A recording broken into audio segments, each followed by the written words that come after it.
जय गुरुदेव। गुरु प्यारों, आप जो अभी यह पढ़ रहे हैं या सुन रहे हैं, आप यहां संयोग से नहीं पहुंचे हैं।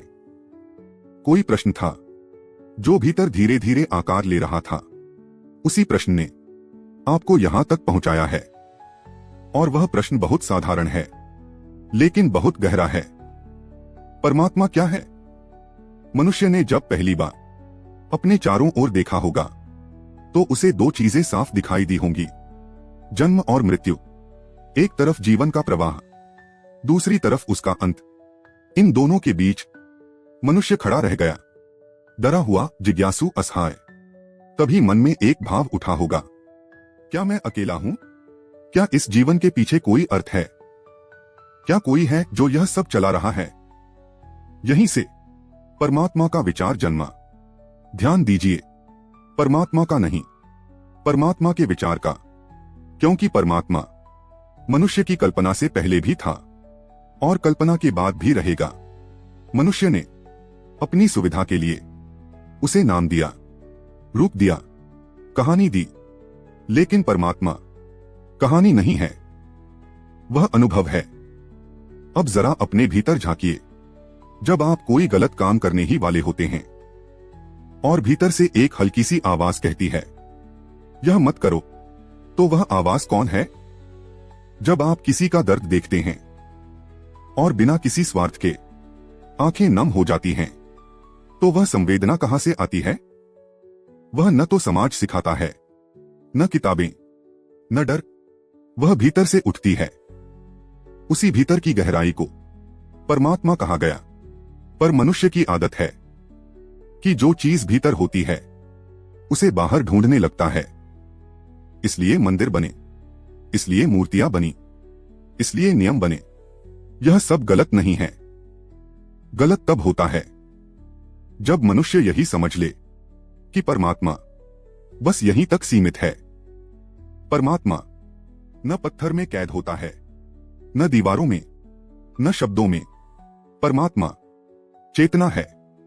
वह चेतना जो आपको जीवित रखती है, जो सांस को चलाती है, जो हृदय को धड़काती है। आप सांस लेते हैं, पर आपने सांस बनाना सीखा नहीं। आप दिल की धड़कन महसूस करते हैं, पर उसे चलाते नहीं। तो फिर कौन चलाता है? विज्ञान कहेगा प्रकृति, धर्म कहेगा ईश्वर, संत कहेगा चेतना। नाम अलग हैं, अनुभूति एक है। अब यहीं से मनुष्य के भीतर की यात्रा शुरू होती है। मनुष्य केवल शरीर नहीं है। यह शरीर तो एक वाहन है। इसके भीतर ऊर्जा का एक सूक्ष्म तंत्र है, जिसे प्राचीन परंपराओं ने 7 चक्र कहा। ये चक्र कोई कल्पना नहीं, ये अनुभव के केंद्र हैं। पहला चक्र मूलाधार, यह अस्तित्व का केंद्र है। डर, असुरक्षा, जीवित रहने की चिंता, सब यहीं से उठती है। जो मनुष्य सिर्फ डर में जीता है, जो हर समय भविष्य से घबराता है, वह यहीं अटका रहता है। दूसरा चक्र स्वाधिष्ठान, यह इच्छा का केंद्र है। सुख, भोग, वासना, यहां जीवन रंगीन लगता है, लेकिन स्थिर नहीं रहता। तीसरा चक्र मणिपुर, यह मैं का केंद्र है। अहंकार, अधिकार, शक्ति, यहां से मनुष्य लड़ने लगता है, तुलना करने लगता है, ऊपर चढ़ने लगता है। अधिकांश लोग यहीं तक जीवन जीते हैं और फिर कहते हैं परमात्मा नहीं मिला। लेकिन यात्रा यहां समाप्त नहीं होती। चौथा चक्र अनाहत, हृदय का द्वार, यहां पहुंचते ही मनुष्य बदलता है। यहां प्रेम जन्म लेता है, यहां करुणा बहती है, यहां माफ करना संभव होता है। यही पहली बार परमात्मा महसूस होता है। परमात्मा यहां तर्क नहीं बनता, यहां स्पर्श बनता है। पांचवा चक्र विशुद्ध, सत्य का केंद्र, यहां शब्द सजावट नहीं होते, यहां शब्द सच बन जाते हैं। छठा चक्र आज्ञा, तीसरी आंख, यह देखने की नहीं, जागने की आंख है। यहां भ्रम टूटता है, यहां धर्म संकीर्ण नहीं रहता।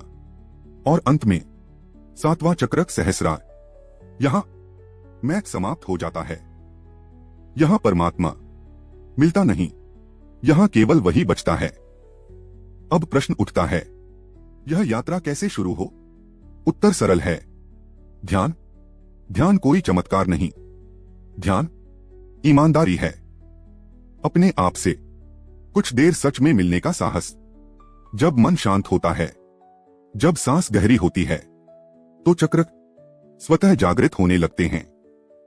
परमात्मा ध्यान से नहीं बनता, परमात्मा ध्यान में प्रकट होता है, क्योंकि वह हमेशा से उपस्थित था। इस अध्याय का उद्देश्य आपको किसी निष्कर्ष तक पहुंचाना नहीं है, बल्कि आपके भीतर एक यात्रा शुरू करना है। यदि यह पढ़कर आप कुछ क्षण खामोश हो गए हैं, तो यही परमात्मा की पहली झलक है। कुछ शब्द ऐसे होते हैं जिन्हें सुनते ही मन अपने आप धीमा हो जाता है। ध्यान उन्हीं शब्दों में से एक है। फिर भी ध्यान सबसे ज्यादा गलत समझा गया शब्द भी है। किसी को लगता है ध्यान मतलब आंख बंद करके बैठ जाना। किसी को लगता है ध्यान मतलब विचार रोक देना। किसी को लगता है ध्यान कोई कठिन साधना है जो केवल साधु संतों के लिए है। लेकिन ध्यान इनमें से कुछ भी नहीं है। ध्यान कोई क्रिया नहीं है, ध्यान कोई प्रदर्शन नहीं है। ध्यान एक स्थिति है। जिस क्षण मन भागना बंद कर देता है, जिस क्षण आप कुछ बनने की कोशिश छोड़ देते हैं, उसी क्षण ध्यान घटित होने लगता है। मनुष्य का दुख ध्यान की कमी से नहीं है, मनुष्य का दुख अविराम दौड़ से है। मन हमेशा या तो बीते हुए कल में उलझा रहता है या आने वाले कल से डरता रहता है।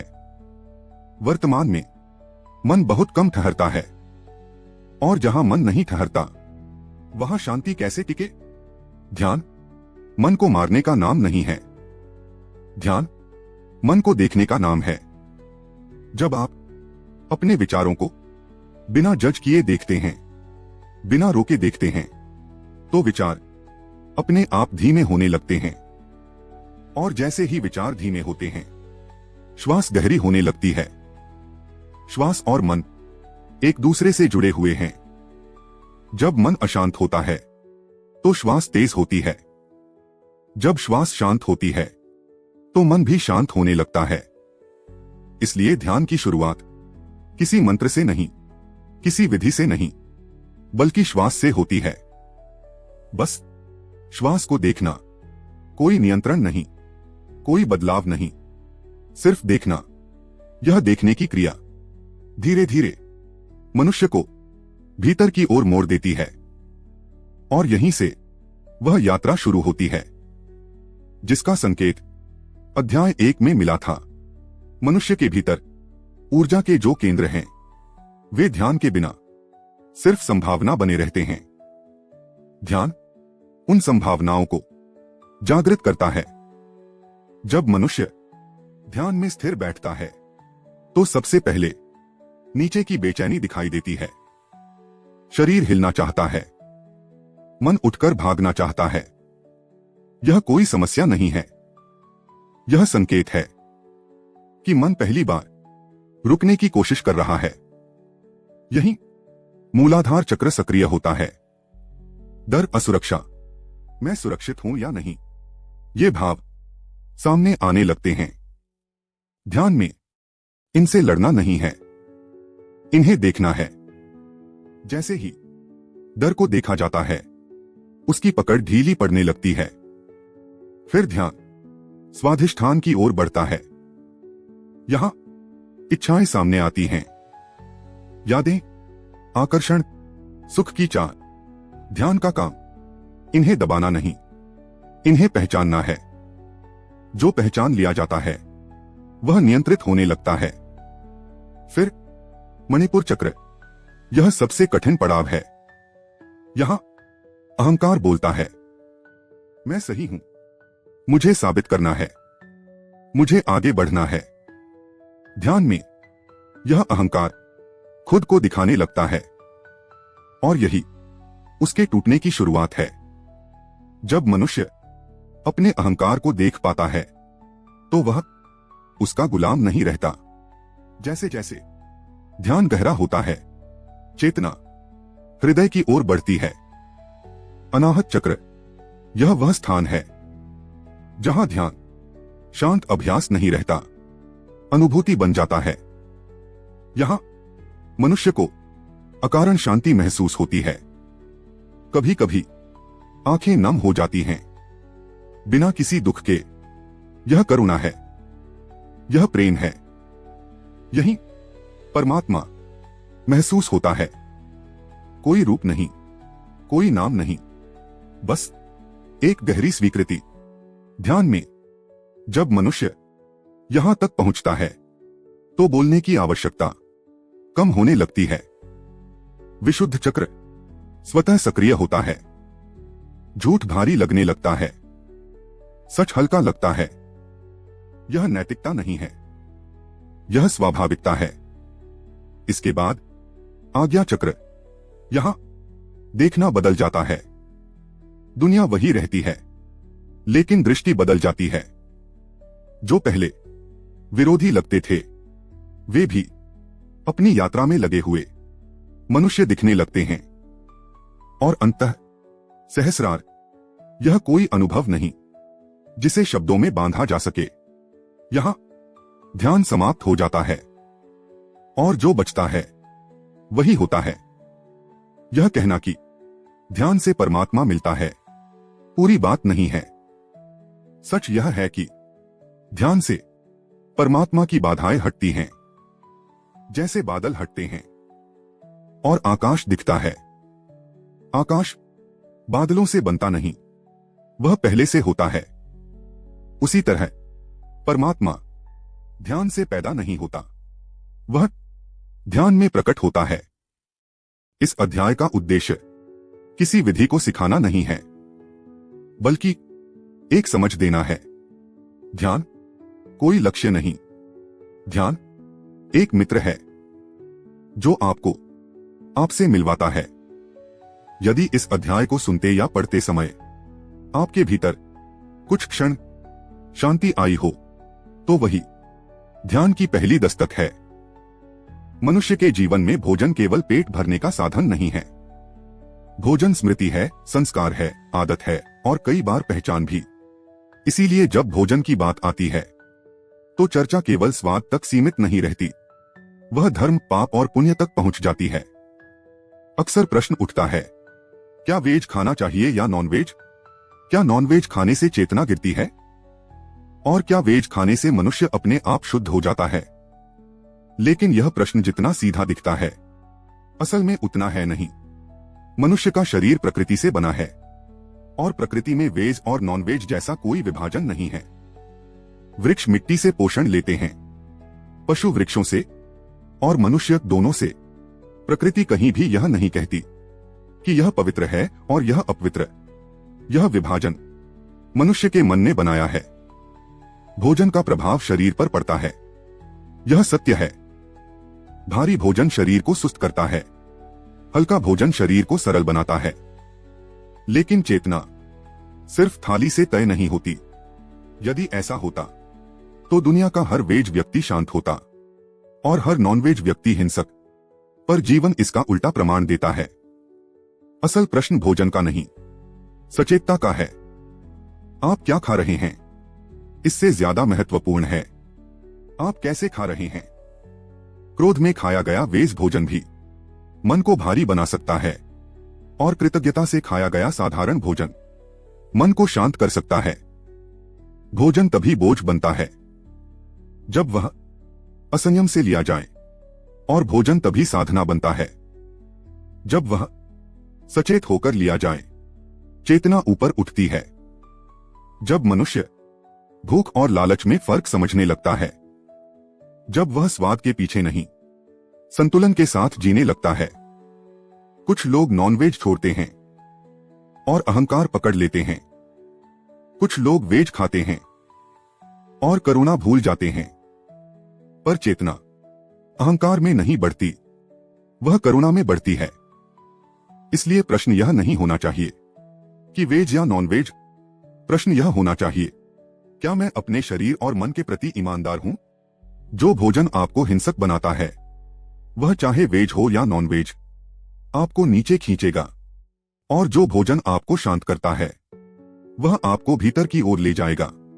शुद्धता थाली में नहीं, दृष्टि में होती है, और जब दृष्टि शुद्ध होती है तो भोजन अपने आप साधना बन जाता है। जब भी कृष्ण का स्मरण होता है, मन में सबसे पहले जो छवि उभरती है वह है नीला शरीर, शांत मुस्कान और आंखों में अथाह गहराई। प्रश्न उठता है, कृष्ण नीले क्यों हैं? पर यह प्रश्न अगर केवल रंग तक सीमित रह जाए तो उत्तर अधूरा रह जाता है। नीला रंग प्रकृति में सबसे विशाल चीजों से जुड़ा है। आकाश नीला है, समुद्र नीला है, और गहराई हमेशा नीलेपन से जुड़ी रही है। जहां सीमा समाप्त होती है, वहां नीला आरंभ होता है। कृष्ण का नीला होना शरीर का रंग नहीं, स्थिति का संकेत है। नीला रंग कुछ पकड़ में नहीं आता। आकाश को आप बांध नहीं सकते, समुद्र को आप सीमित नहीं कर सकते। कृष्ण भी ऐसे ही हैं, असीम, मुक्त और निर्बंध। जो लाल होता है वह क्रोध का संकेत देता है, जो पीला होता है वह ज्ञान का, और जो नीला होता है वह शांति और गहराई का। कृष्ण उस चेतना का प्रतीक हैं जो जीवन के बीच खड़े होकर भी उसमें डूबती नहीं। वे युद्धभूमि में भी शांत हैं और रास में भी संतुलित। नीला रंग ताप को सोख लेता है, इसीलिए कहा जाता है, जो नीला हो गया वह संसार की गर्मी से ऊपर उठ गया। कृष्ण ने जीवन को छोड़ा नहीं, पर जीवन ने उन्हें बांधा भी नहीं। वे प्रेम करते हैं पर आसक्त नहीं होते। वे कर्म करते हैं पर कर्ता नहीं बनते। नीला रंग इस बात की याद दिलाता है कि चेतना का असली स्वरूप न नियंत्रण में है, न पलायन में। जब मनुष्य अपने भीतर के लाल क्रोध को शांत करता है, पीले अहंकार को पिघलाता है, तभी भीतर नीलापन उतरता है। और जब भीतर नीला उतरता है, तब जीवन संघर्ष नहीं, लीला बन जाता है। कृष्ण कोई ऐतिहासिक पात्र नहीं, वे एक स्थिति हैं, और नीला रंग उस स्थिति का मौन निमंत्रण है। जो नीले को समझ गया, वह कृष्ण को समझने की दिशा में एक कदम आगे बढ़ गया। अक्सर मनुष्य एक प्रश्न से जूझता रहता है, अगर सब कुछ भाग्य में लिखा है तो फिर कर्म करने का क्या अर्थ है? और अगर सब कुछ मेरे कर्म पर निर्भर है तो भाग्य नाम की चीज क्या है? यही उलझन मनुष्य को भीतर से थका देती है। भाग्य और कर्म दो अलग अलग शक्तियां नहीं हैं, बल्कि एक ही यात्रा के दो पड़ाव हैं। जो बीज कल बोया गया, आज वही भाग्य बनकर उगता है, और जो आज बोया जा रहा है वही आने वाले कल का भाग्य बनेगा। पर प्रश्न यह है, क्या मनुष्य स्वतंत्र है? उत्तर है, आंशिक रूप से। मनुष्य परिस्थिति चुन नहीं सकता, लेकिन परिस्थिति में प्रतिक्रिया पूरी तरह चुन सकता है। यही स्वतंत्रता है। दो लोग एक ही दुख से गुजरते हैं, एक टूट जाता है, दूसरा जाग जाता है। दुख समान था, भाग्य समान था, पर कर्म अलग था। कृष्ण ने गीता में कहा, कर्म करो, फल की चिंता मत करो। इसका अर्थ यह नहीं कि फल नहीं मिलेगा, इसका अर्थ यह है कि फल से पहले तुम भीतर से मुक्त हो जाओ। जो कर्म डर से किया जाए वह बंधन बनता है, जो कर्म समझ से किया जाए वह मुक्ति बनता है। भाग्य तुम्हें परिस्थिति देता है, कर्म तुम्हें दिशा देता है, और चेतना तुम्हें दोनों से ऊपर उठा देती है।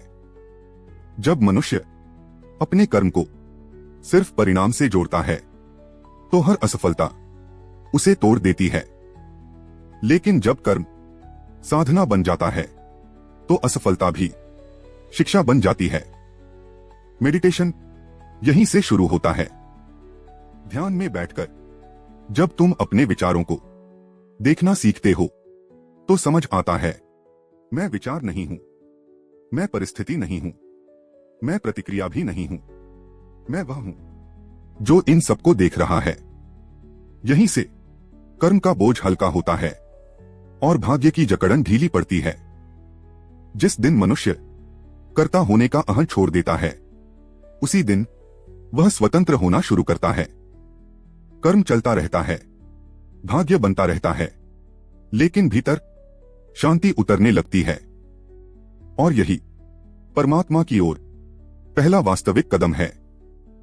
अगर ये शब्द आपके मन को थोड़ी सी शांति दे पाए हों, अगर इस विचार ने आपको भीतर झांकने पर मजबूर किया हो, तो इसे केवल यहीं मत रोकिए। इस वीडियो को लाइक कीजिए ताकि ये विचार और लोगों तक पहुंच सकें। इसे शेयर कीजिए, क्योंकि हो सकता है किसी और का मन भी आज इन्हीं सवालों से जूझ रहा हो। और अगर आप ऐसे ही गहरे, सच्चे और आत्मा से जुड़े विचारों की यात्रा पर हमारे साथ चलना चाहते हैं, तो हमारे चैनल को सब्सक्राइब कर लीजिए। यह चैनल मन को बांधने के लिए नहीं, मन को मुक्त करने के लिए है। अगले वीडियो में एक और कोमल सवाल के साथ फिर मिलेंगे। जय गुरुदेव।